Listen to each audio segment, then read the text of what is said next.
സ്ഥാപനത്തിനെതിരെ anti drug മൂവ്മെന്റിന്റെ നേതൃത്വത്തിൽ പ്രതിഷേധ സംഗമം നടത്തി. മയക്കുമരുന്ന് വിൽപ്പനയും ഉപയോഗവും അക്രമങ്ങളും നാട്ടിൽ വ്യാപകമാകുന്നത് തടയുവാൻ അധികാരികൾ ഉണർന്ന് പ്രവർത്തിക്കണമെന്നാവശ്യപ്പെട്ട anti drug movement Thoppumpady electricity ഓഫീസിന് മുമ്പിൽ നിന്ന് മാർച്ചും BOT പാലത്തിന് സമീപം പ്രതിഷേധ സംഗമവും നടത്തി. ലഹരിക്കെതിരെ ഓരോ പ്രദേശത്തും കർമ്മസേനയും കർമ്മ പദ്ധതിയും രൂപീകരിക്കുമെന്നും ഒരു വീട്ടിൽ ഒരാൾ എന്ന നിലയിൽ കർമ്മസേനയിൽ അംഗങ്ങളായി ചേർക്കുവാൻ പ്രവർത്തന സമിതി രൂപീകരിക്കുമെന്നും ആന്റി ഡ്രഗ് മൂവ്മെന്റ് അറിയിച്ചു. വലിയ അപസർപ്പക ത്രില്ലർ സിനിമ പോലെയുള്ള വാർത്തകളിലേക്കാണ് ദിവസവും ഉണരുന്നത്.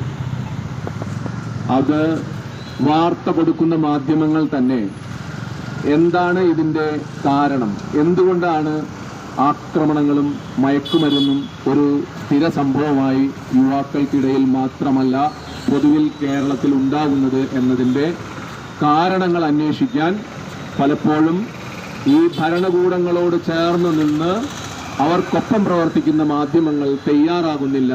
അതുകൊണ്ട് ഇതിൻ്റെ വസ്തുതകൾ അറിയാറില്ല. അതുകൊണ്ട് ഇതിൻ്റെ വസ്തുതകളിലേക്ക് മാത്രം അല്പസമയം കടന്നു ചെല്ലാനാണ് ഞാൻ ഈ സമയം ഉപയോഗിക്കുന്നത്.